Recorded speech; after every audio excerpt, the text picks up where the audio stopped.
கல்யாணம் ஆகாதவனுக்கு ஒரே ஒரு கவலை தானா, தாலி கட்டலையே அப்படிங்கிற ஒரே ஒரு கவலை தானா. கல்யாணம் ஆனவனுக்கு 1008 கவலையா. ஈபி பில் கட்டலையே, வீடு கட்டலையே, வீடு கட்டினாலும் இஎம்ஐ கட்ட முடியலையே, ஸ்கூல் ஃபீஸ் கட்டலையே, இப்படி ஏகப்பட்ட கட்டளையே இருந்துக்கிட்டே இருக்கும். அது 1008 கவலை. இல்லறம் இனிக்கும்னா ஒரு உயர்ந்த இடத்துல இந்த குடும்பம் என்கிற ஒரு நிறுவனம் சார்ந்த ஒரு அமைப்பு முறையை நம்முடைய மூதாதையர்கள் ஒரு உயர்ந்த இடத்துல வச்சு பார்க்குறாங்க. நம்ம சாதாரணமாக நினைக்கிறோம், ஏதோ கல்யாணம் போய் கல்யாணம் பண்ணிக்கிட்டான் ஜாலியாக இருக்கான் அப்படின்னு நினச்சிக்கிட்டு இருக்கோம்.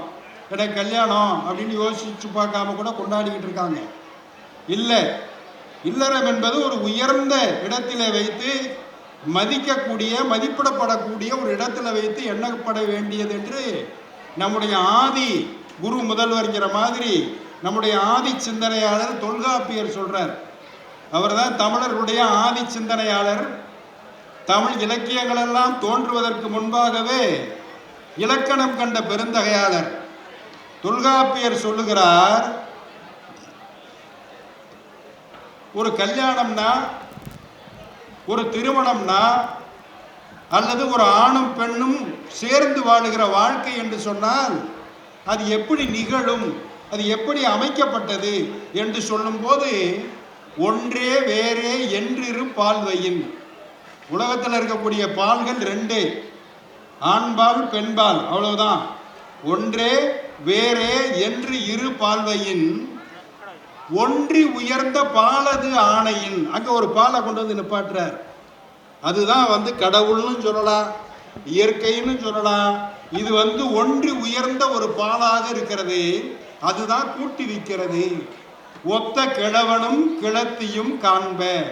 ஒரு ஆணும் பெண்ணும் திருமணம் செய்து கொள்வதற்கு முன்பாக ஒருவரை ஒருவர் கலவியலை சந்தித்துக் கொள்ளுகிற முறைமையை சொல்லும் போது ஒத்த, இப்ப ஜாதக பொருத்தம் சொல்றாங்களே அது இல்லை, 10 பொருத்தம் பார்க்கறது இல்லை. தொல்காப்பியர் சொன்ன 10 பொருத்தம் வேற. அப்படி ஒத்த கிழவனும் கிழத்தியும், கிழவன் என்றால் வயசானவன் அர்த்தம் இல்லை, உரிமை உடையவன் அர்த்தம். கிழமை அப்படின்னா உரிமை உடையது, கிழத்தி உரிமை உடையவள். ஒரு கணவனும் மனைவியுமாக, காதலனும் காதலியுமாக சேர்ந்து வாழக்கூடிய வாழ்க்கையிலே அவர்கள் இணையக்கூடிய அந்த இயற்கை அமைத்து கொடுக்கிறது. கடவுள் அமைத்து கொடுக்கிறார். திருமணம் சொர்க்கத்தில் நிச்சயிக்கப்படுகிறது. ஒருத்தன் சொன்னா, அந்த தப்பு அவ்வளோ உயரத்தில் நடந்துச்சுன்னா நம்ம ஒன்றும் பண்ண முடியாதுப்பா அப்படின்னா. சொர்க்கத்தில் நிச்சயிக்கப்படுகிறது. இல்லை இல்லை, அது ரொக்கத்தில் நிச்சயிக்கப்படுகிறது அப்படின்னு இப்போ சொல்கிறான். உண்மைதான். ஒரு பொண்ணு, கல்யாண பொண்ணு, தோழி பார்த்து கேட்டா, அடே அப்பா செல்ஃபோன் புதுசாக இருக்கே, ஸ்மார்ட்டாக இருக்கே அப்படின்னு. 30,000 ரூபாய் என் பிரதர் கல்யாணத்துக்காக வாங்கி கொடுத்தான்னு அந்த பொண்ணு சொல்லிச்சு. பிரமாதமாக இருக்கே, நெக்லஸ் ரொம்ப அருமையாக ஜொலிக்குதே, ஸ்மார்ட்டாக இருக்கே அப்படின்னு தோழி சொன்னா. அது என் கணவர் திருமணத்திற்காக வாங்கி கொடுத்தது அப்படின்னு 3 லட்சம் ரூபா அப்படின்னு அந்த பொண்ணு சொன்னா. ஓ, உங்கள் ஹஸ்பண்டும் ஸ்மார்ட்டாக இருக்காரு அப்படின்னு. அவர் எங்கள் அப்பா வாங்கி கொடுத்தது 30 லட்சம் ரூபா அப்படின்னா. எல்லாம் கமோடிட்டி தான், எல்லாம் பொருள்கள் லிஸ்ட்டில் சேர்ந்துடும். அந்த மாதிரியானது இல்லை இது. ஒன்றி உயர்ந்த பாலது ஆணையின் ஒத்த கிழவனும் ஒத்த கிழத்தையும் பார்ப்பாங்க, மிக்கோடாயினும் கடிவரை இன்றே அப்படின்னு முடியுது அந்த நூற்பா. வயசுல மூத்தவனா ஆம்பளை இருந்தா பரவாயில்லை அப்படின்னு அப்போ அதுல ஒரு சின்ன ஒரு அனுமதி தருகிறார்.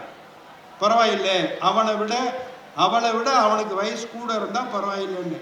முன்னாடியெல்லாம் பார்த்தோம்னா 15 வருஷம் 20 வருஷங்கிறது சாதாரண வித்தியாசமா இருக்கும்.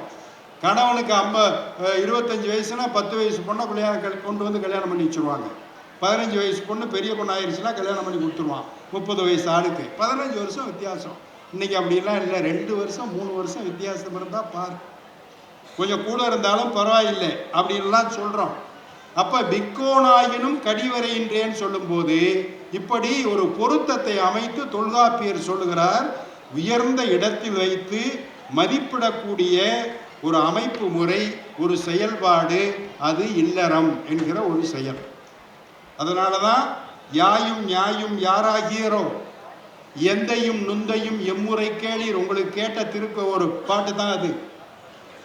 நீயும் நானும் எவ்வளி அரிதும் செம்புளப்பயல் நீர் போல அன்புடைய நெஞ்சம் தாம் கலந்தனவேன்னு ஒரு அருமையான பாட்டு, சங்கிலக்கிய பாட்டு. நீ யாரோ நான் யாரோ, எங்க அப்பா யாரோ உங்க அப்பா யாரோ, எங்க அம்மா யாரோ உங்க அம்மா யாரோ, ஆனா நீயும் நானும் ஒன்னா வந்து கலந்தமே. வானத்தில் வெகு தொலைவில் இருக்கக்கூடிய மழை துளி செம்மண்ல விழுந்தொன்னே செம்புல பெயர் நீர் போல செந்தண்ணீராக பிரிக்க முடியாத அளவிற்கு கலந்து போகுதே, அது மாதிரி நம்முடைய இல்வாழ்க்கை அமைந்து போகிறது என்று பாராட்டுகிற ஒரு பாராட்டு. அப்ப எங்கேயோ இருக்கக்கூடியது ரெண்டும் கலந்து சேருகிற அருமையான ஒத்திசைவு முறை ஒரு திருமண முறை. அது இன்னைக்கு வேற மாதிரி எல்லாம் ஆகிப்போச்சு. இன்னைக்கெல்லாம் வந்து லிவ் டுகெதர் அப்படிங்கிறான். 2 பேரும் கல்யாணம் பண்ணிக்கிற மாட்டோம், 2 பேரும் அதை பற்றி ஒன்றும் பேசிக்கிற மாட்டோம், ஒன்றா இருப்போம், ஒன்றா வருவோம், ஒன்றா ஒரு வீட்லேயே இருப்போம், பிள்ளையும் பெற்றுக்க மாட்டோம், நினச்சா பெற்றுக்குவோம், அப்புறம் பிள்ளையை வளர்ப்போம், வளர்க்காட்டி அது பாட்டு அனாதாசிரமத்தில் விட்டு போயிடுவோம். இந்த அமைப்புங்கிறது தமிழர்கள், அவரே தொல்காப்பியரே சொல்லியிருக்கிறார், அவர் காலத்திலேயே கல்யாணம்ங்கிற முறைமையும் வந்துருச்சு. திருமணம் என்கிற பத்திரிகையை பார்த்தீங்கன்னா அதில் சில முறைமைகள் இருக்கு. கடவுள் பெயர் அல்லது பெரியோர் பெயர், நிச்சயத்த வண்ணம் எல்லாம் போட்டு, சுற்றம் சூழ வருகை தந்து வாழ்த்தியர்களை வேண்டுகிறோம் எல்லாம் போட்டு, இப்படியெல்லாம் ஒரு முறை பத்திரிகை அடிக்கிறது. இந்த முறையை மாறி அடிக்கக்கூடாது. அது வந்து ஒரு சிஸ்டம். அந்த சிஸ்டத்தை பற்றி அப்படி சொல்கிறாங்க. அது மாதிரி பெரியவர்களாக பார்த்து அமைக்கிற கடவுள் அமைத்து வைத்த மேடை அப்படின்னு சொல்கிறாங்கல்ல, அது மாதிரி ஒரு அமைப்பு முறையை உருவாக்கும் போது நாம் அதற்கு உயர்ந்த அந்தஸ்தை தகுதியை கொடுக்க வேண்டும். அப்படி கொடுக்காமல் ஒரு ஆணும் ஒரு பெண்ணும் சேர்ந்து வாழுகிற வாழ்க்கையை வாழ்ந்துட்டு போகிறான். அதில் சில பேர் குழந்தையை பெற்று கொடுத்துட்டு காணாமல் போயிடுறான். இப்பயும் நடக்குது. கல்யாணம் நடக்கிற அந்த குடும்பத்திலேயே நடக்குதுன்னு வச்சுங்க, ஆனால் காணாமல் போயிடுறான். இப்படி என்னடா அப்படின்னா, எனக்கு அவளுக்கு யாருன்னே தெரியாதுங்க அந்த பொண்ணு அப்படின்னு ஒரே வார்த்தையில் சொல்லிட்டு போயிடுறான். மன முறிவு ஏற்படுகிறது. அதை பற்றி தான் ஐயா பேச போறாரு. இது பொய்யும் வலுவும் தோன்றிய பின்னர், இப்படி கல்யாணம் ஆகாம சேர்ந்து வாழ்ந்து பிரிந்து போய் பொய்யும் வலுவுமாக மாறிய பிறகு ஐயர் யாத்தனர், ஐயர்னா அவர் இனத்தார் இல்லை, மூத்தவர்கள் எல்லாம் சேர்ந்து முடிவு பண்ணி கரணம் என்கிற ஒன்றை, கல்யாணம் என்கிற ஒன்றை, திருமணம் என்கிற ஒன்றை, இல்லற உடன்படிக்கையை ஏற்படுத்துகிற ஒரு முறைமையை ஏற்படுத்தினார்கள் என்று தொல்காப்பியரே சொல்லிட்டார். அதற்கு வீரமான ஆம்பளைகளுக்கு தான் பொண்ணு கொடுக்கறது அப்படின்னு ஒரு சில விதிமுறைகள். பொருத்தம் பார்க்கறதுனா அந்த பொருத்தம் இந்த பொருத்தம் மட்டும் இல்லை, அவனுக்கு எல்லா தகுதியும் இருக்கிறதா. இப்போ ஜல்லிக்கட்டு வரப்போகுது, 15-16ஆம் தேதியில் கொண்டாடி மகிழப் போகிறோம். ஆண்மையினுடைய விளையாட்டு, தமிழ் ஆளுமையின் விளையாட்டு. அப்படி அந்த காலத்தில் ஒரு மாடு கிளம்பி வருதுன்னா அதை எப்படி துணிஞ்சு எதிர்கொள்கிறானோ அதை வச்சு தான் பொண்ணு கொடுப்பான், இல்லை கொடுக்காம விட்டுருவான். ஏன்டா இந்த முறைமைன்னா, அப்போ தான் மனைவியை ஒழுங்காக அடக்கிறானா, அதுக்கான தெம்பு இருக்கா அப்படிங்கிற பாருங்க. ஒருத்தர் ரொம்ப பிரமாதமாக கை கட்டுறாரு அப்படிங்கிறத அதை வச்சு டெஸ்ட் கண்டுபிடிச்சிடலாம் அப்படின்னு. அதெல்லாம் இல்லை. புல்லேற்று கோடு அஞ்சுவானை புல்லால் ஆய்மகள், கனவிலும் புல்லால் ஆய்மகள். ஒரு காளை மாடு திமிரிக்கொண்டு கொம்புகளை விரித்து கொண்டு வருகிற அந்த வேகத்தை பார்த்தோன்னே ஆத்தாடின்னு விலகி நின்னான்னு வச்சுக்கோங்க, அப்பா இவன் வேணாம்டா அப்படின்னு அந்த பொண்ணு சொல்லிடுவான். அப்படி விலக்கி விட்டுருவாங்க. அது மாதிரி மாடு அணைகிறவனுக்கு பொண்ணை கொடுக்கறது, அவனுக்கு தான் கழுத்தை நீட்டுறது அப்படின்னு. அதே மாதிரி இளந்தாரி கல்லுன்னு வச்சுருப்பாங்க. கிராமங்களுக்கு போனீங்கன்னா உங்கள் ஊர்கள்லையும் இருக்கும். பல பேர் கிளம்பி போயிருப்பாங்க அந்த கிராமங்களுக்கு. இளந்தாரி கல்லுன்னு பேர். எங்கள் கிராமத்துலலாம் கிடக்குது. நான் சின்ன வயசில் இருக்கும்போது பார்த்துருக்கேன். அந்த வீட்லேயே கல்யாணம் நடக்கும். கல்யாணம் முடித்தோடனே பொண்ணு மாப்பிள்ளையெல்லாம் கூப்பிட்டு வந்து ஒரு உருண்டை கல் கிடக்கும், அதை தொட்டு கும்பிட்றான்னு சொல்லி கும்பிட சொல்லி விபூதி வச்சு அதை கூப்பிட்டு போவாங்க. இது என்னடான்னு கேட்டால் இளந்தாரி கல். ஒரு காலத்தில் அந்த ஊருக்குள்ளே பொண்ணு கேட்டு வரணும்னாவே அந்த விசா ஆஃபீஸில் வந்து விசா வாங்கிட்டியா அப்படின்னு கேட்பான். விசா ஆஃபீஸ் இந்த கிராமத்தில் எங்கடா இருக்குன்னா, ஒன்றும் இல்லை, ஊருக்குள்ளே நுழையிற இடத்துல ஒரு கல் கிடக்குல்ல, உருண்டை கல், அதை அப்படியே தூக்கி தோல் வழியாக பின்னாடி தம் கட்டி இடையில நிற்காமல் அப்படி தூக்கி போட்டீங்கன்னா யூ ஆர் பெர்மிட்டட் உனக்கு இப்போ விசா இஷ்யூடு, போ உள்ள பொண்ணு கேட்டு போ அப்படின்னு சொல்கிறாங்க. முதல் தகுதி அது. இப்போ அதெல்லாம் கிடையாது. நம்மளால் முடியாத என்ன பண்ணுவோம், தொட்டு கும்பிட ஆரம்பிச்சிருவோம். அப்பா எங்களால் முடியலை மன்னிச்சுக்க அப்படின்னு தொட்டு கும்பிட்டு கிளம்பி போயிடுவான்னு வச்சுங்களேன். அந்த மாதிரி ஒரு திருமணம் என்பது உயர்ந்த இடத்திலே, மதிப்பிற்குரிய இடத்திலே வைத்து போற்றப்படக்கூடிய, போற்றப்பட்ட ஒரு நிகழ்வாக இருக்கிறது. அதனால தான் இல்லறம் என்பது, அதில் ஒன்றும் சட்டத்திட்டங்கள்லாம் கிடையாது. அந்த உயர்ந்த இடத்துல வச்சு அது ஒரு ஒரு சிஸ்டத்தை உருவாக்கி அது பிரகாரம் நடப்பது அப்படின்னு பார்க்கும்போது தான் அதனுடைய சிறப்பு வெளிப்படுகிறது. ஒரு ஆண் ஒரு பெண் ரெண்டு பேரும் தனித்தனியாக பிறக்கிறாங்க. எதை எடுத்தாலும் ஆண்பால் பெண்பால் தான். நமக்கு எதை எடுத்தாலும் இப்போ நம்ம கண்டுபிடித்திருக்கிற கருவிகள் முதற்கொண்டு எதையும் கேட்டாலும் ஆண்பால் பெண்பால்னு இருக்கும். இந்த இது இது இந்த இந்த எண்டில் வந்து ஒன்று ஃபீமேல் எண்டுன்னா மேல் எண்டு இன்னொரு இடத்துல இருக்கும். இந்த இந்த இந்த வயர்லேயே கேபிள்லேயே ஃபீமேல் மேல்னு இருக்கு. சண்டை வரும்போது பேசாமல் இருப்பதே மேல் அப்படின்னு ஒருத்தன் இப்போ போட்டிருக்கான் எனக்கு. அது மேல்னா MELEன்னு போட்டிருக்கான். சண்டை வரும்போது குடும்பத்தில் பேசாமல் இருப்பதே மேல் அப்படின்னா என்ன சொல்கிறான், நமக்கு சொல்கிறான், நீங்கள் பேசாமல் இருந்தீங்கன்னா சண்டை வராமே இருக்குன்றான். இது ஃபீமேல் மேல். ஆணும் பெண்ணுமாக இந்த உலகம் படைக்கப்பட்டிருக்கிறது. இந்த ஆணும் பெண்ணுமாக அப்படியே வாழ்ந்துட்டு போயிடலாம்ல. ஏன் ஆணையும் பெண்ணையும் சேர்த்து வைக்கிற இந்த இல்லற முறைமை கண்டுபிடிக்கப்பட்டது? இல்லை ஒன்று வேணாம், ஆணும் ஆணும் பெண்ணும் பெண்ணும் சேர்ந்து வாழுகிற வாழ்க்கையை கடைபிடிக்கலாமே, ஒன்றும் தப்பு இல்லையே.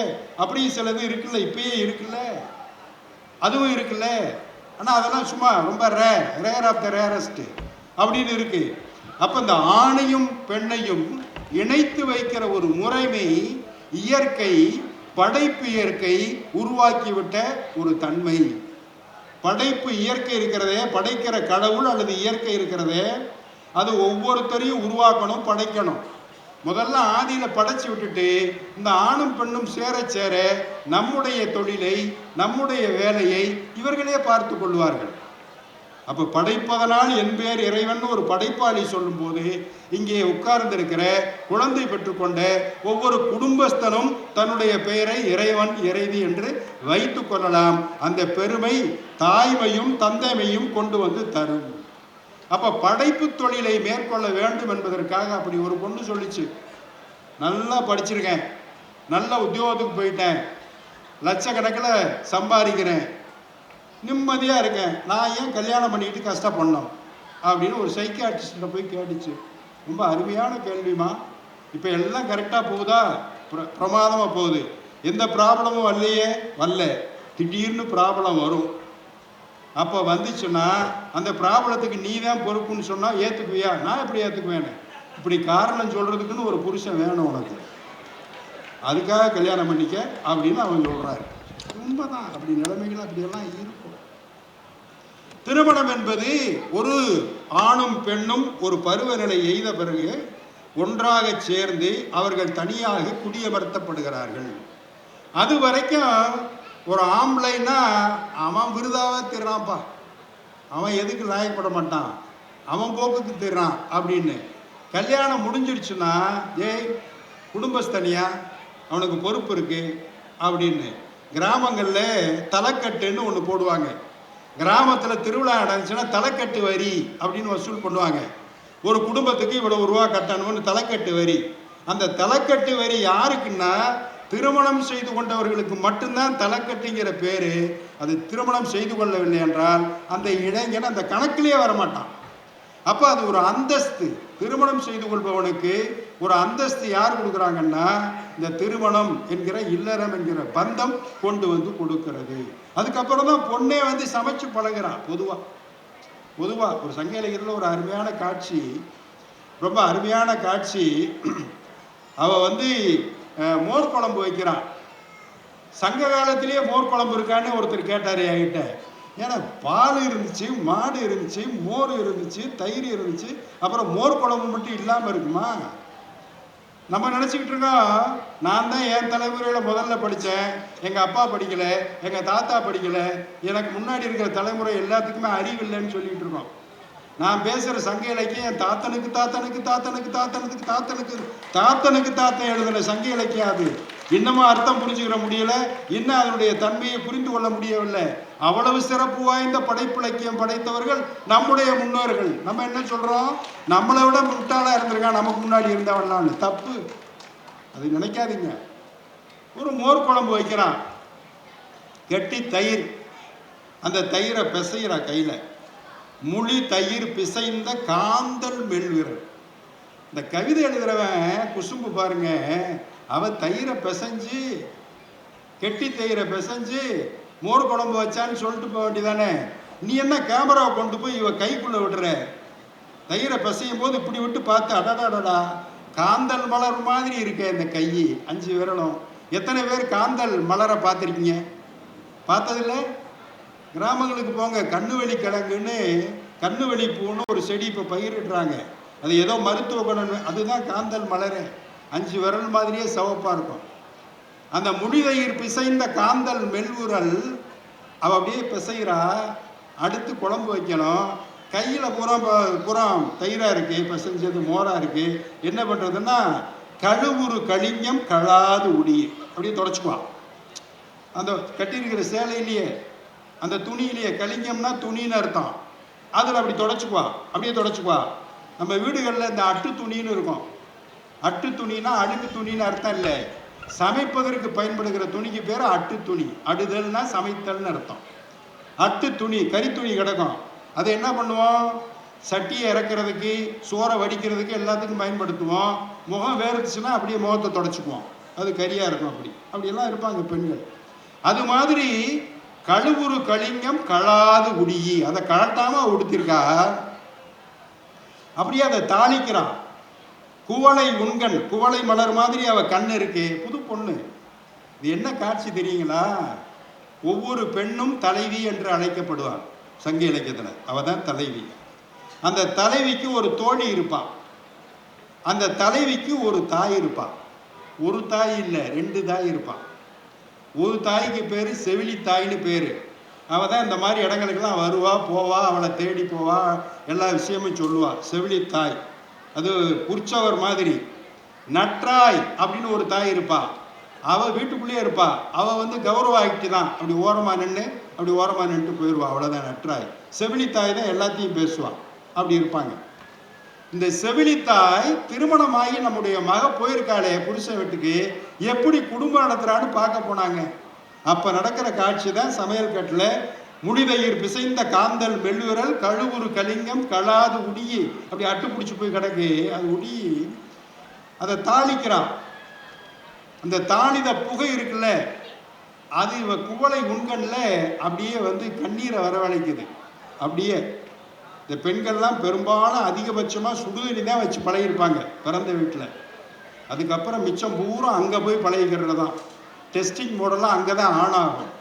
அவன் தான் அந்த நேரத்தில் நீ என்ன தொட்டு கொடுத்தாலும் ஏனது நீ கைப்பட்டது ஏனது சுவைப்பினும் அது அமிர்தம் குறையுமான்னு தொல்காப்பியர் சொல்லி கொடுத்துருக்காரு. அப்படி பாராட்டணுமா, அமிர்தம் மாதிரி இருக்குன்னு, என்னத்தையா கொடுத்துட்டேன் அப்படின்னு. அந்த நேரத்தில் அப்படித்தான். அப்போ அங்கே போய் அவ குவளை உண்கண் குய்ப்புகை கழும தான் துளந்து அட்ட தீம்புளிப்பாகர், தானே சமைத்து தீம்புளிப்பாகர் அந்த மோர் குழம்பை எடுத்துட்டு கொண்டு கணவனை உட்கார வச்சு அவனுக்கு சாப்பாடு சோறு வச்சு குழம்பு ஊத்துறா. அவன் பிசைஞ்சு அடிக்கிறான், குனிஞ்சதில் நிமிராமல் உட்காந்துருக்கான். அது அப்படித்தான் இருப்பாங்க முதல்ல கல்யாணமான புதுசில். அவள் குழம்பை ஊற்ற இவன் போதும் கூட சொல்லாமல் பிசைஞ்சு அடிக்கிறான் பாருங்க.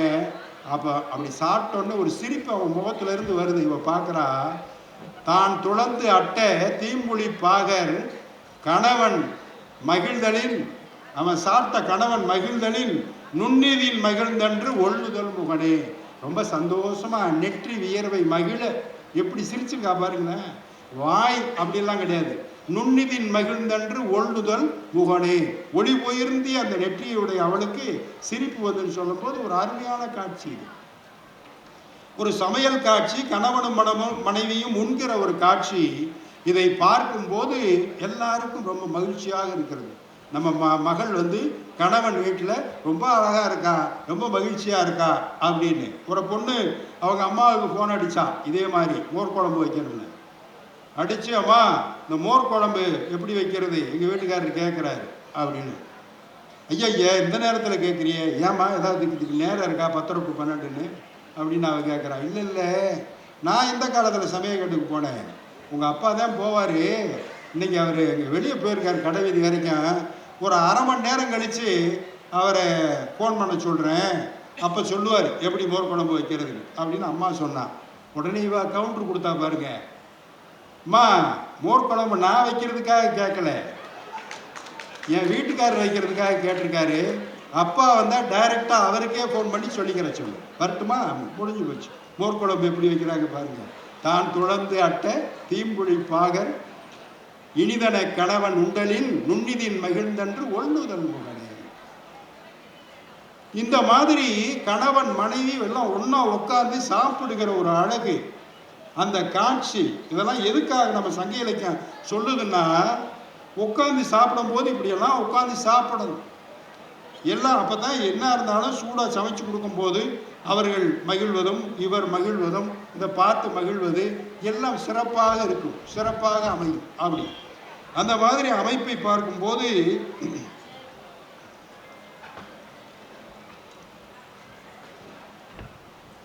ஒரு பெண் அப்படி என்று சொல்லக்கூடியவள் ஒரு மனைக்கு விளக்காக இருக்கிறாள்.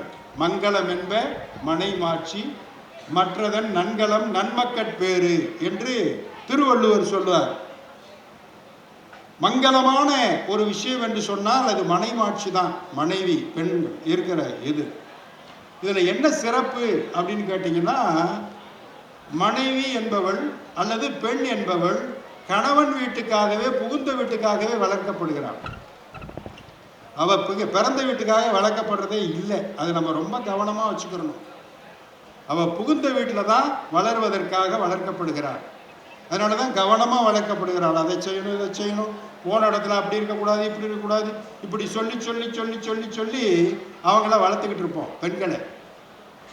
ஆடவனை வளர்ப்பதை பற்றி நம்ம கவலையே படுறதில்லை. அந்த மாதிரி நிலைமைகள் இருக்கு வச்சுக்கலேன். அந்த செவிலித்தாயை சொன்ன பாருங்க, ஒரு அற்புத காட்சி ஒன்று. அந்த செவிலித்தாய்க்கு வேலை என்னன்னா, தலைவியை பார்த்துக்கிட்டே இருப்பான். தலைவியும் தலைவன் என்று சொல்லக்கூடியவனும் உடன்போக்கு கிளம்பிடுறாங்க. கல்யாணம் இல்லை, உடன்போக்கு கிளம்பிடுறாங்க. அவளை தேடி அந்த செவிலித்தாய் வர்றான். பாலை நிலத்துல கலித்தொகையில ஒரு காட்சி. ஒரு இளைஞனும் இளைஞியும் இந்த வழியா போறதை பார்த்தீங்களா ஐயா, பார்த்தீங்களா ஐயா, பார்த்தீங்களா ஐயான்னு அந்த தாய் பரிதாபத்தோடு கேட்டுக்கிட்டு போய்கிட்டே இருக்கான்.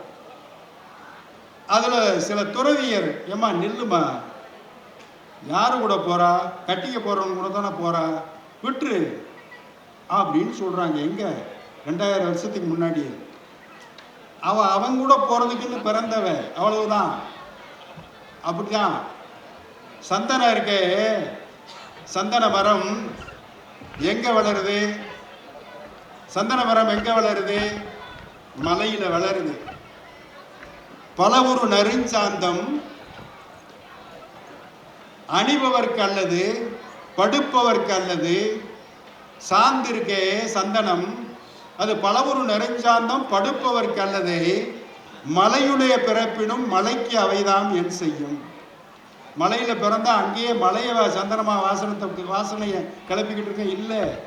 எவன் பூசுறானோ அவனுக்கு தான் அது பயன்படும். நினையுங்கால் நும்மகள் நுமக்கும் அங்கு அடையலே, நினைச்சு பாரு, அது மாதிரிதான் ஓமகளும் உனக்கு அப்படின்னு. சீர்மிகு முத்தம் அணிபவர்க்கு அல்லது, முத்து இருக்கே அது யாருக்கு அழகு தரும்? அணிகிறவர்களுக்கு தான். அணிபவர்க்கு அல்லதை கடலுடைய நீருடைய பிறப்பினும் நீர்க்கு அவைதான் என் செய்யும். நான் இங்கதான் நீர்ல தான் பிறந்தேன், இங்கதான் இருப்பேன்னு முத்து இருந்தா அதுக்கு பெருமை கிடைக்குமா? யார் அணிகிறார்களோ அவர்களுக்கு தான். தேருங்கால் நும்மகள் நுமக்கு மாங்கனையல் சொல்லி ஏழ்புணர் இன்னிசை யானுடைய பிறப்பினும் அது முரள்பவர்க்கு அல்லது இங்கே யாழுக்கு என்ன செய்ய போகிறது, அது மாதிரின்னு சொல்லி ஒரு பெரிய மகா தத்துவத்தை சங்க இலக்கியம் நமக்கு கற்பிக்கிறது. அப்படிப்பட்ட நிலையிலே பெண் என்பவள் அது யாருக்கு சொந்தமானவள் என்று சொல்லுகிறோம். பெண்ணு தான் மையப்பொருள். ஒரு குடும்பத்தில் கணவன் பெரியவனா அல்லது மனைவி பெரியவளா என்று பார்க்கும்போது பெண்ணு தான் மையப்பொருள். ஒரு குடும்பத்தில் அவளை வைத்து தான் எல்லாமே. நம்ம ஆண் தான் தலைவர் அப்படின்லாம் சொல்லிட்டு இருக்கோம். அதெல்லாம் கிடையாது. முன்னெழுத்து யாருடைய முன்னெழுத்து ஒவ்வொருவருக்கும் சூட்டப்படுகிறதுனா ஆணுடைய தந்தையுடைய முன்னெழுத்து தான் சூட்டப்படுகிறது. அது எதுக்குன்னா அடையாளத்துக்காக. அம்மா யாருன்றது எல்லாருக்கும் தெரியும். எனக்கு அம்மா யாருன்னா எங்கள் ஊரில் இருக்கிற எல்லாரும் இவங்க தான் அம்மா, இவன் வயிற்றுல தான், இந்த அம்மா வயிற்றுல தான் இவர் பிறந்தாருன்றது எல்லாரும் முடிவாக சொல்லிடலாம். அதுக்கு சர்டிஃபிகேட்டும் தேவையில்லை, பெயர் முன்னெழுத்து எதுவும் தேவையில்லை. ஆனால் அப்பா யாருங்கிறதுக்கு அம்மா தான் சர்டிஃபை பண்ணணும். அம்மா தான் சர்டிஃபை பண்ணணும். அதனால தான் முன்னெழுத்தா தந்தையினுடைய பெயரை வச்சோம். சில பேருக்கு ஒரு காலத்தில் வச்சாங்க, அம்மாவுடைய பெயரையே முன்னெழுத்தை கொண்டு வந்து பிள்ளைகளுக்கும் வச்சாங்க. அவங்க அப்பா யாருன்னு தெரியாமல் இருந்ததுனால அப்படி வச்சாங்க அம்மா பேரை. இப்போ அப்படியெல்லாம் இல்லை. அந்த காலம், அந்த சமூக நிலைமையெல்லாம் மாறி போச்சு. அந்த முன்னெழுத்து தந்தையினுடைய பெயராக இருந்தாலும் தலைமை என்பது தந்தைக்கு கிடையாது. ஒரு விருந்தோம்பல் என்று சொல்லக்கூடிய மாபெரும் தமிழர் குணம், தமிழர் முறை யாரால் வழிநடத்தப்படுகிறது என்று சொன்னால் பெண்ணால் தான் வழிநடத்தப்படும். ஒவ்வொரு வீட்டிலையும் மனைவி மனசு வைக்கலைன்னா அது விருந்தாக அது இருக்காது. அதனால தான் மனைவியை பற்றி சொல்லும்போது அப்படி சொல்லுவாங்க. பெருஞ்சித்திரனார் மாபெரும் கவிஞர் குமணவள்ளலை பாடி நிறைய பொருள்கள் அவர் பெறுகிறார், பரிசாக பெறுகிறார். குமணவள்ளல் பெற்ற அந்த பெருஞ்செல்வத்தோடு வீட்டுக்கு அனுப்பி வைக்கிறார். அனுப்பி வச்சவர் ஒரு பாட்டையும் எழுதி அதில் வச்சு அனுப்புகிறார். பொதுவாக நம்ம ஒரு பலசர கடை வாங்கினோம்னா, ஜாமான் வாங்கினோம்னா ஒரு லிஸ்ட்டு இருக்கும், பில்லு, ஒவ்வொன்றும் என்ன ரேட்டு, இதை எப்படி பயன்படுத்தணும் எல்லாம் போட்டு அனுப்புவோம். அது இல்லை, இவர் ஒரு பாட்டு வச்சு அனுப்புகிறார். குமணவள்ளல் அவர் கொடுத்ததுனா பெருஞ்செல்வம். இதை யாராருக்கு எப்படி பங்கு போடுறதுனா போடுறாரு இல்லை. ரொம்ப அழகான பாட்டு நண்பர்களே. இப்படித்தான் இருக்கணும் ஒரு கணவன் மனைவி இல்லறம் என்பது. விருந்தோம்பல்ல எப்படி இருக்கணும், தான் பெற்ற பரிசு பொருள்களை எப்படி கொடுக்க வேண்டும் அப்படின்னு ஒரு லிஸ்ட் வைக்கிறார்.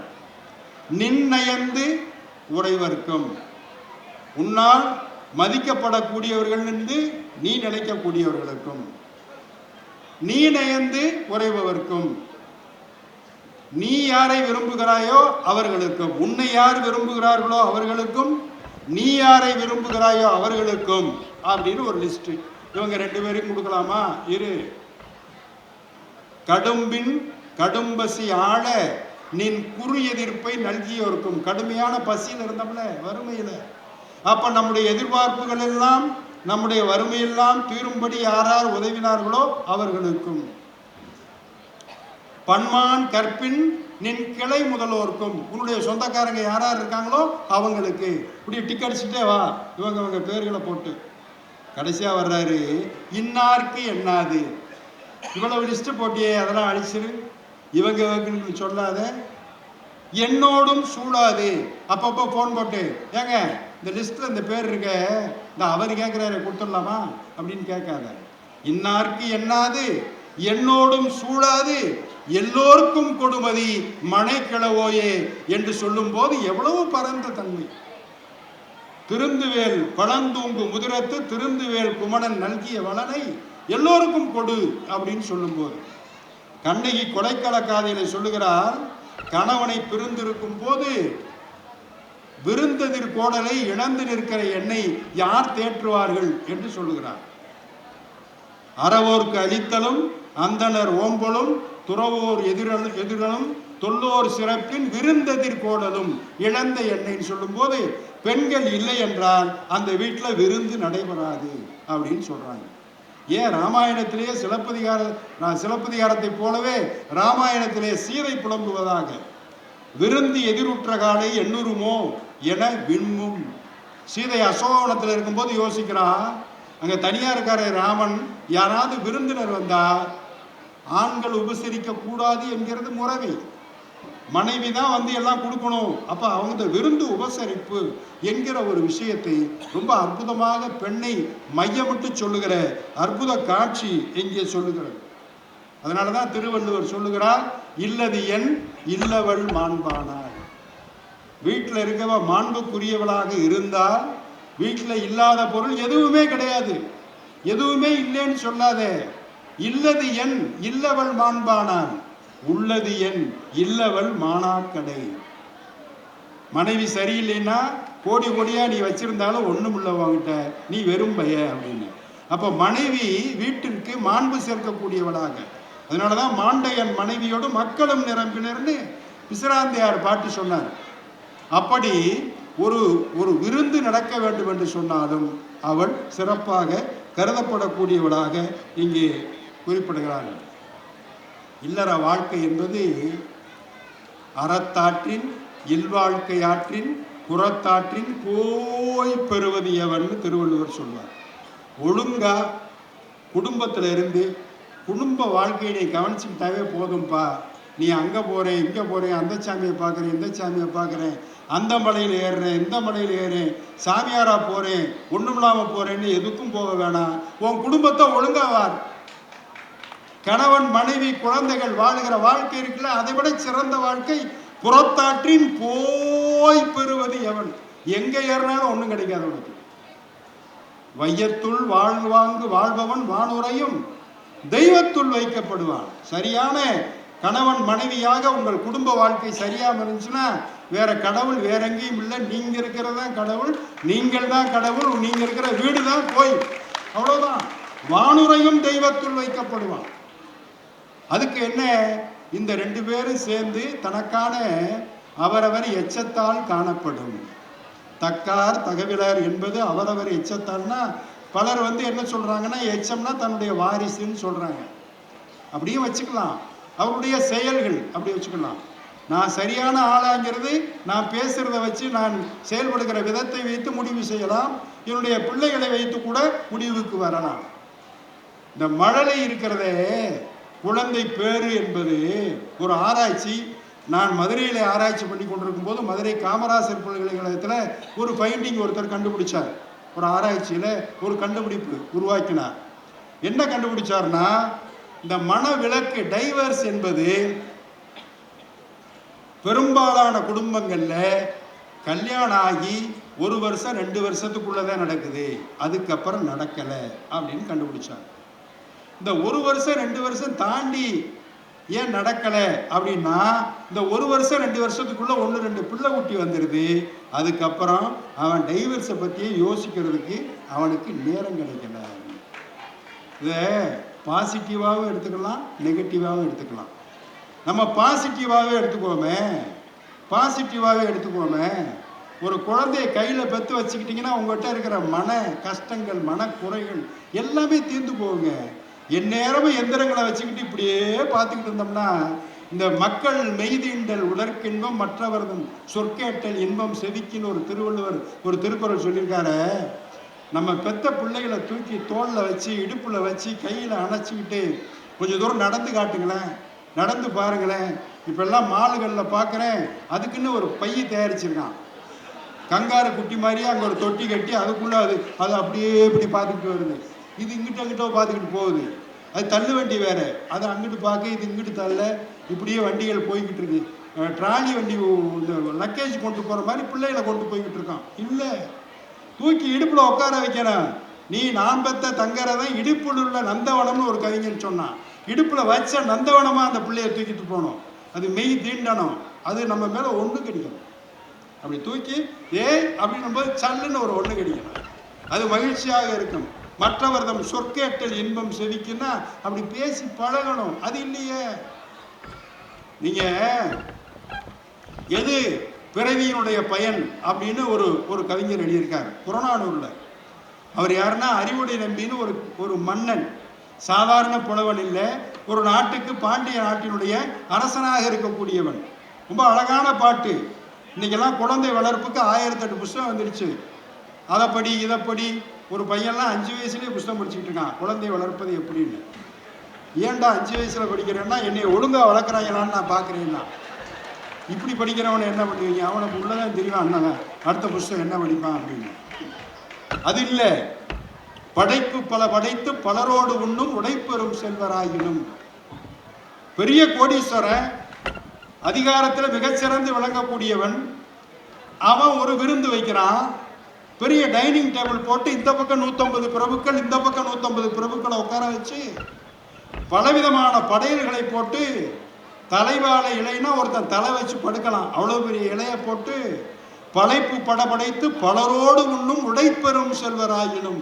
இவ்வளவு பெரிய செல்வந்தராக இருந்தாலும் பிரயோஜனம் இல்லைன்றார் பாண்டிய மன்னன் அறிவுடை நம்பி. பெரிய கோடீஸ்வரன், அதிகாரத்தில் மிக்கவன். அவன் சொல்றான், படைப்பு பல படைத்து பலரோடு உண்ணும் உடைப்பெறும் செல்வராயினும் பிரயோஜனம் இல்லை. என்ன இருக்கணுமா? அவங்க அப்பா சாதாரண ஆளாக இருப்பார், ஆஃபீஸுக்கு போயிட்டு வருவார். வீட்டுக்குள்ளே வந்தோடனே ஒரு கைலி வெட்டியை மட்டும் கட்டிக்கிட்டு, மொசைக்கெல்லாம் போடலை, மார்பிள் போடலை, மார்போனைட்டும் போடலை, எதுவுமே இல்லை, டைல்ஸும் கிடையாது, சும்மா சிமெண்டில் தர, அதில் ரெட்டாக்சைடுன்னு ஒன்று அடிச்சிருப்பாங்க சிவப்பா, ரொம்ப நல்லது. அது மாதிரி ஒரு தரை, ஒரு தூண், கல் தூண் ஒன்று இருக்கும் அந்த ஓரத்தில். வந்து ஒரு கைலி வெட்டியை மட்டும் கட்டி அப்பாடான்னு சாஞ்சு உட்காருவார். உட்காந்தோடனே சாப்பிட்றீங்களான்னு அந்த அம்மா என்ன பண்ணோம், ஒரு தட்டில், ஒரு எவர் சில்வர் தட்டில் சாதம் சூடாக போட்டு கொண்டு வந்து வச்சு, அந்த சுடு சாதம் ஒரு சட்டியில் பக்கத்தில் இருக்கும், சாம்பார் சூடாக ஆவி பறக்க ஒன்று பக்கத்தில் இருக்கும், ரசம் ஒன்று ஆவி பறக்க இருக்கும், காய்கள்லாம் இருக்கும், எல்லாம் போட்டு சோத்தை போட்டு சூடாக சாம்பாரை ஊற்றி அப்படி கையை வைக்க போவார்ல, அந்த அவர் பெற்ற குழந்தை, 1 வயசு குழந்தை, அப்பா அப்படின்னு வந்து நிற்கும். உடம்புல ஒட்டு துணி இருக்காது. அது அப்படி அழகு ரதம் பிறக்கும், அது அசைஞ்சு அசைஞ்சு நடக்கும்னு ஒரு மாயவநாதன்கிற மாபெரும் கவிஞன் எழுதினான். அழகு ரதம் பிறக்கும், அதை அசைஞ்சு அசைஞ்சு நடக்கும்னு, குழந்தை நடக்கிற அழகு. அப்படி வந்து படைப்பு பல படைத்து பலரோடு ஒன்றும் உடைப்பெறும் செல்வர் ஆயினும், அப்படி சொன்னோடனே அப்பான்னு நடந்து வரும். நடந்து வந்து உள்ள பூரும் பாருங்க, நானும் சாப்பிடுவா அப்படிங்கிற மாதிரி உள்ள புகுந்துட்டே பாத்துறா, சூடா இருக்கா, ஊத்திக்கிறாதரா, கொட்டிக்கிறாதரா அப்படின்னு கூட புகுந்து அப்படி கையை விட்டு உழப்பி வந்து குதிரை ஏறி முதுகுல நம்ம ஒரு வாய் அள்ளும் போது அது ஒரு வையா ஒரு கையில் அள்ளி நம்ம மூஞ்சியெல்லாம் இணுக்கி விட்டு அது நான் சாப்பிட்றேன்னு சாப்பிட்டு, அடே அப்பா, இடைப்பட குறுகுறு நடந்து சிறுகை நீட்டி இட்டும் தொட்டும் கவியும் துளந்தும் நெய்யுடைய அடிசில் மெய்பட விதிர்த்தும் மயக்குறு மக்கள் அது இல்லைனா பயக்குறை இல்லை தாம் வாழும் நாளே.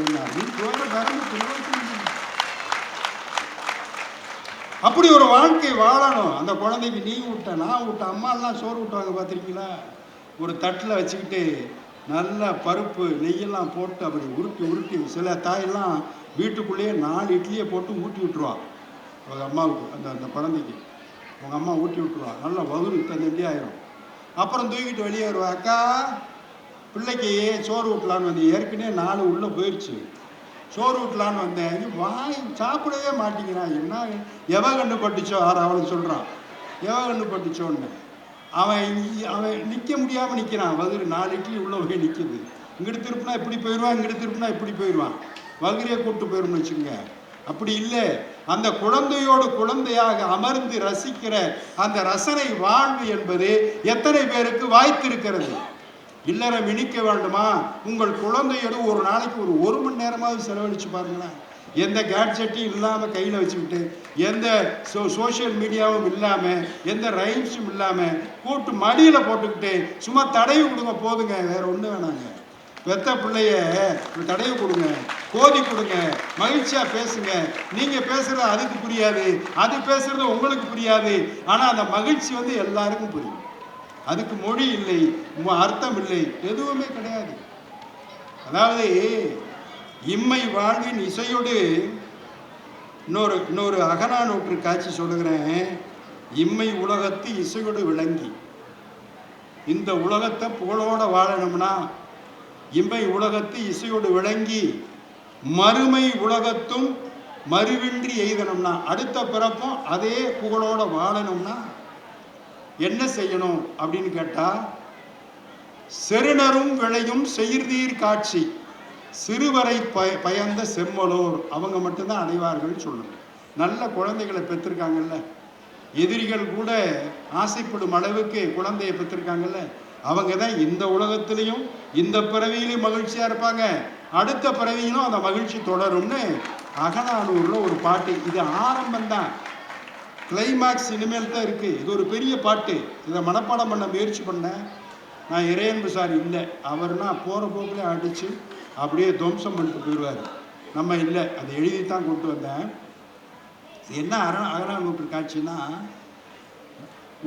ஒரு தோழியை கூப்பிடுகிறாள். தோழி வா, பெரியவங்கெல்லாம் சொல்லியிருக்காங்கல்ல ஒரு பழமொழி, நல்ல குழந்தைய பெற்றா இந்த பிறவியிலையும் மகிழ்ச்சியாக இருக்கலாம், அடுத்த பிறவியிலையும் தொடரும்னு சொல்லியிருக்காங்கல்ல, அது உண்மையாயிருச்சு தோழி, நடந்ததை சொல்கிறேன் கேளு அப்படின்னு தொடங்குறான் அகநானூரில்.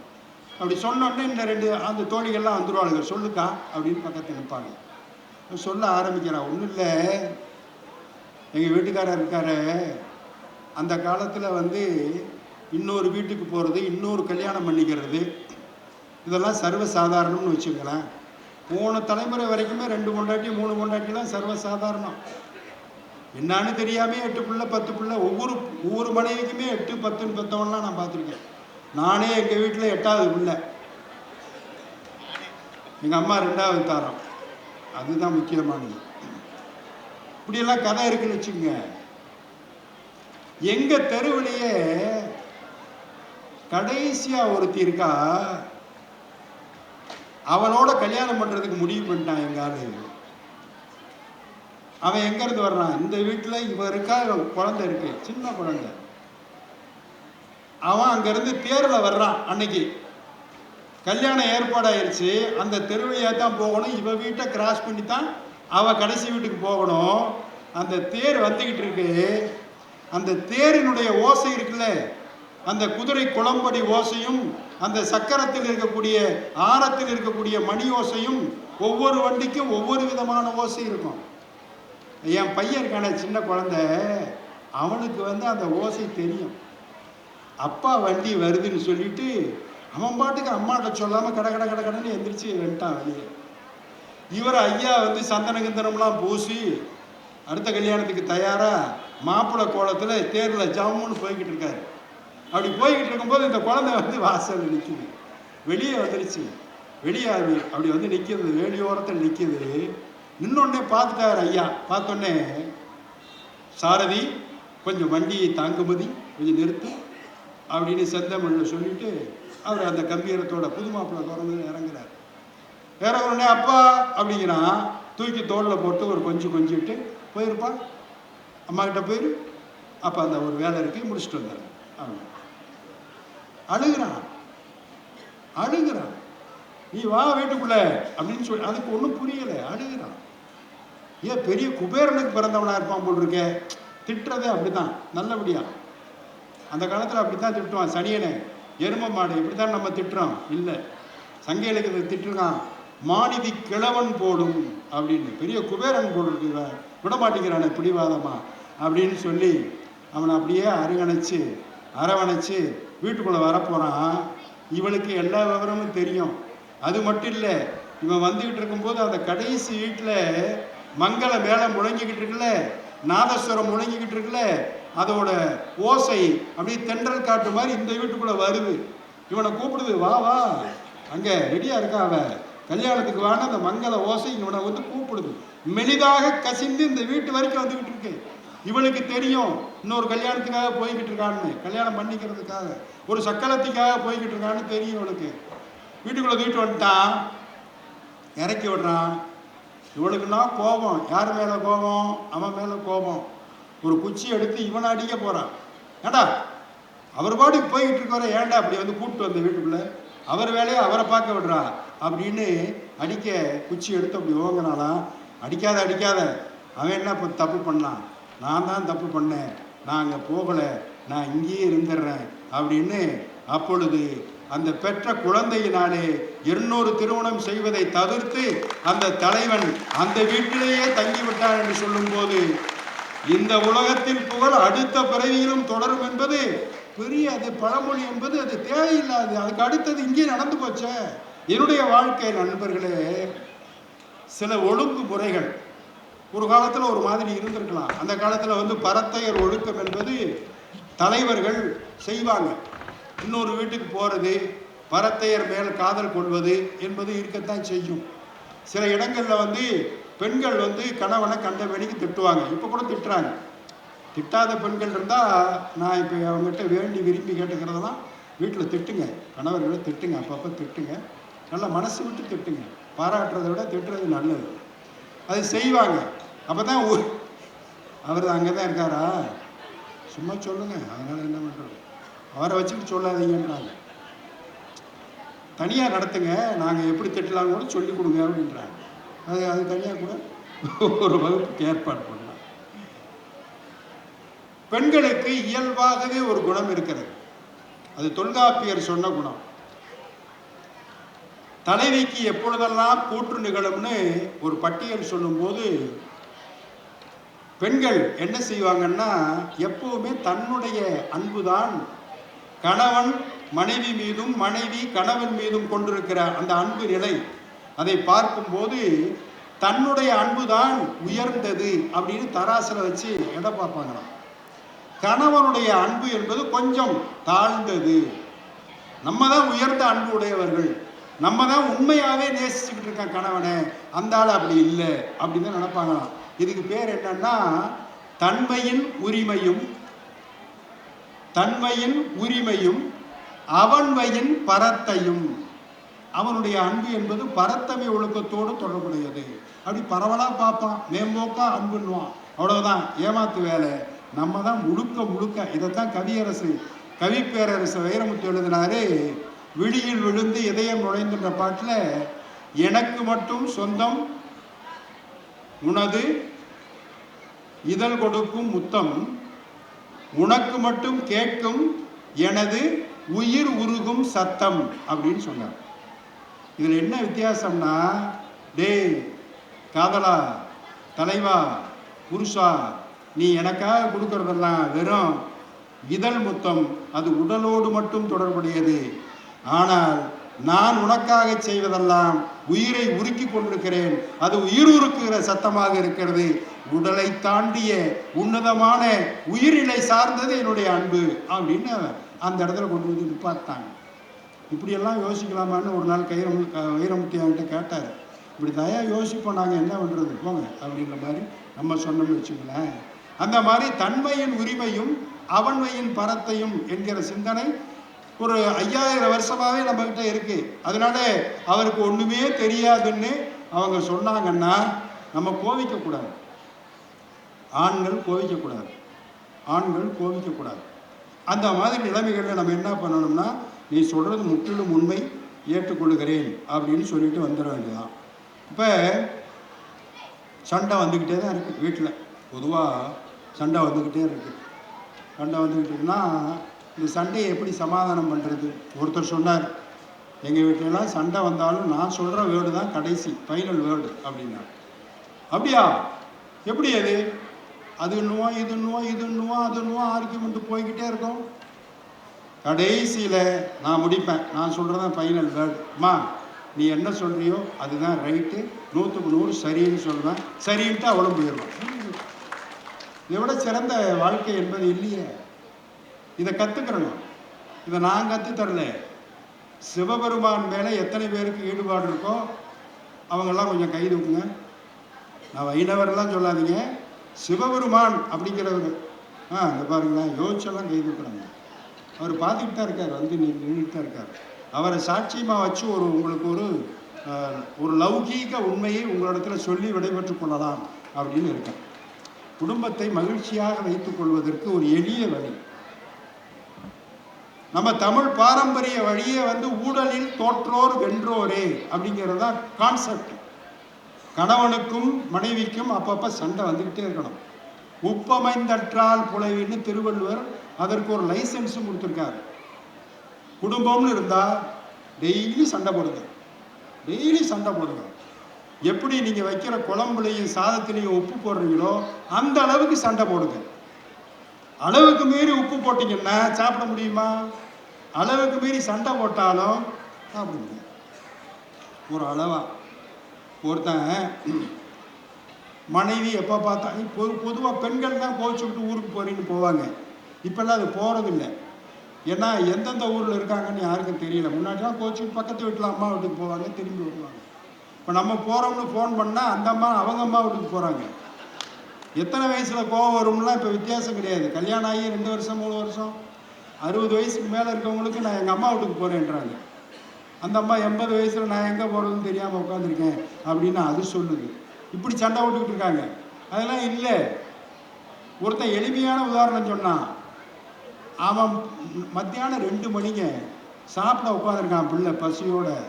அவன் பொண்டாட்டி வழக்கமோடு சண்டை போட்டு சோறு கிடையாது வீட்டை விட்டு வெளியே போன்ட்டான். எப்போவுமே சோறு கிடையாதுன்னு சொல்லிட்டு அந்த அம்மா தான் வெளியே போகும், இவர் வீட்டில் இருப்பார். இது வெளியே போகணும்னு சொல்லிட்டா வேற என்ன பண்ணுறது, இவனே வெளியே கிளம்பிட்டான். வெளியே இருந்தால் இவன் உயிர் நண்பன் ஒருத்தன் எய்த்தாப்பில் வந்துக்கிட்டு இருக்கான். என்னடா அப்படின்னா, உன்னை தாண்டா பார்க்கலான்னு வந்துக்கிட்டு இருக்கேன், என்ன வேணும்?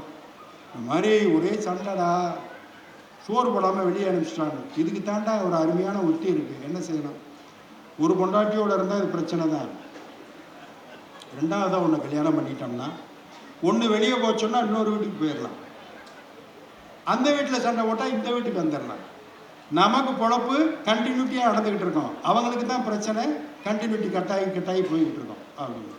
நல்ல ஐடியாவாக இருக்கு அப்படின்னா 1 மாதம் யோசித்தான். ஆனாலும் 1 மாதம் யோசித்து ஒரு கல்யாணம் பண்ணிட்டான். கொஞ்ச நாள் இந்த புது கல்யாணம் பண்ண பொண்டாட்டியோடு இருந்தான். அப்புறம் ஒரு மாதம் கழித்து திருப்பி பழைய பொண்டாட்டி வீட்டுக்கு போனான். ஏயா நீ ஏதோ தனியாக கல்யாணம் பண்ணிட்டியா, அங்கேருந்து வந்திருக்க, போ அவ வீட்டுக்கேன்னு விரட்டி விட்டா பழைய ஆள். திருப்பி புதுசாக கல்யாணம் பண்ண வீட்டுக்கு போனால் அவளுக்கு அதுக்குள்ளேயும் தெரிஞ்சிச்சு, நீ ஏற்கனவே கல்யாணம் ஆனவனா, என்கிட்ட சொல்லாமல் கல்யாணம் பண்ணிக்கிட்ட, இங்கேயும் வரக்கூடாது வெளியே போன்ட்டான். நடுராத்திரி 12 மணி. அவன் எங்கே போனான்? இருட்டில் தட்டு மாதிரி வெளியே வந்தால் அந்த கிராமத்திலே பாலடைஞ்ச ஒரு இடம் கிடக்கு, ஒரு கட்டணம். அதுக்குள்ளே நுழைஞ்சா யாரோ ஒருத்தன் உட்காந்துருக்கான் உள்ள. யாரா அதுன்னா ஆமாப்ல அப்படிங்கிறான். அங்கே யாரு? இவனை 2 பொண்டாட்டி கல்யாணம் பண்ண சொன்னேன். ஏடா இங்கே உட்காந்துருக்கேன்னு.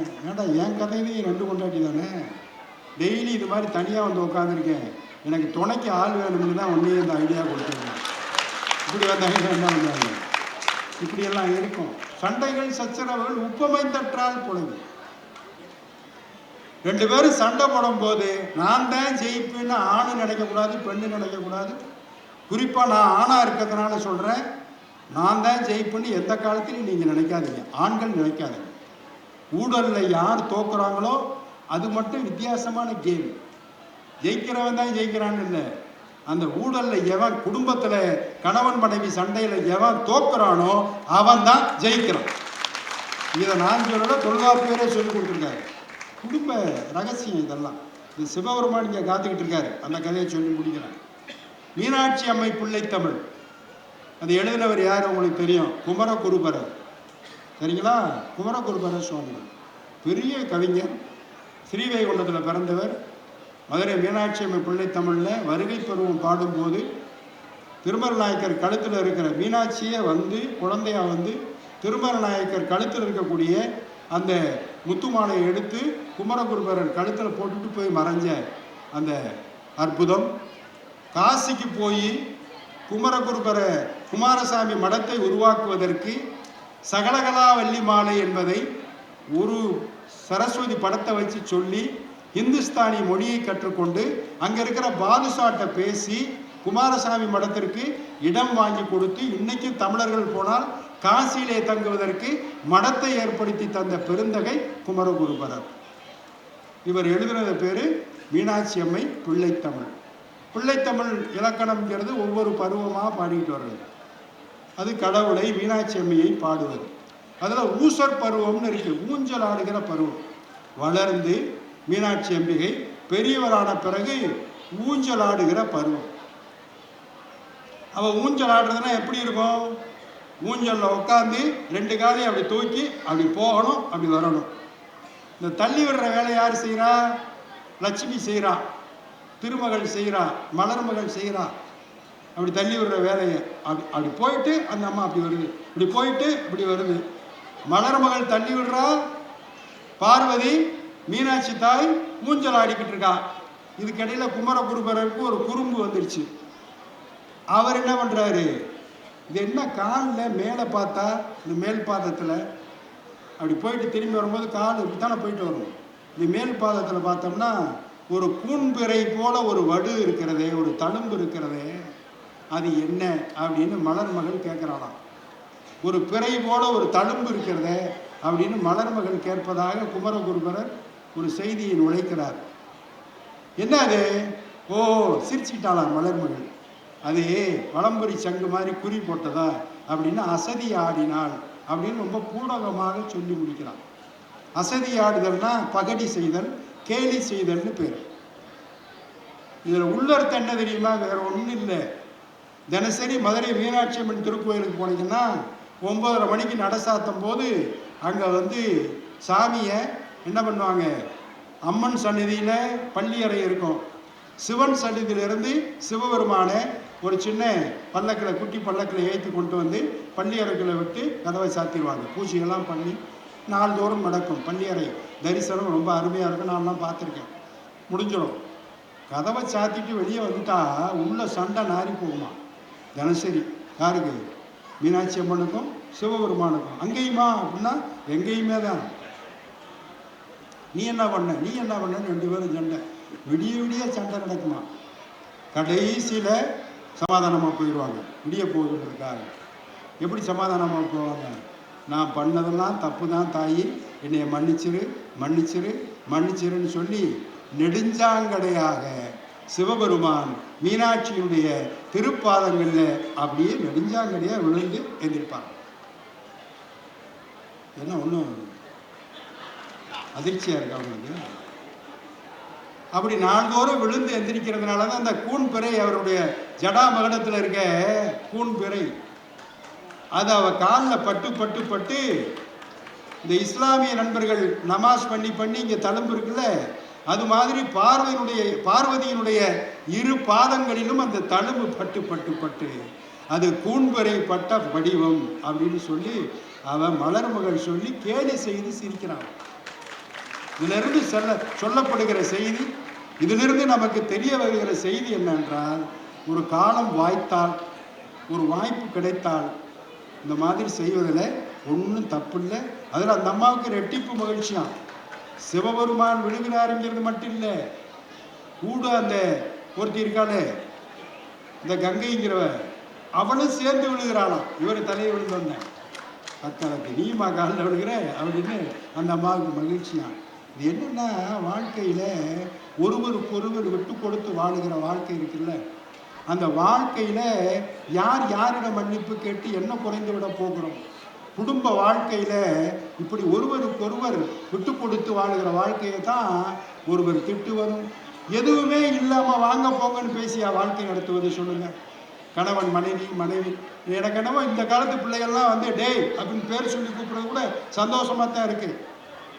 அது என்ன தனியாக கூப்பிட்டுக்கலாம். நம்ம போய் உட்காந்துருக்கும் போது நம்ம முன்னாடி டே இங்கே வாடா அப்படின்னா நம்மளை கூப்பிட்றாளா இல்லை நம்ம மகனை கூப்பிட்றாளா ஒன்றும் புரியலை. சம வயதில் அப்படியெல்லாம் நடக்குதுன்னு வச்சுக்கோங்களேன். இதெல்லாம் தாண்டி ஒரு உன்னத நிலைக்கு போகும்போது நண்பர்களே, இல்லறம் இனிக்க வேண்டும் என்றால் உப்பு சாதத்தில் இருப்பதைப் போல எல்லா சண்டைகளும் எல்லா சங்கடங்களும் இணைந்து இருப்பது தான் வாழ்க்கை. அதனை பொறுத்து கொண்டு அந்த நிலைமை, அந்த அமைப்பு முறை, அந்த சிஸ்டம் அது அப்படியே இருக்கிறதுக்கு நம்மாலான ஒத்துழைப்பை செய்வோம் என்று சொல்லி வாய்ப்பிற்கு நன்றி கூறி விடைபெறுகிறேன். நன்றி, வணக்கம்.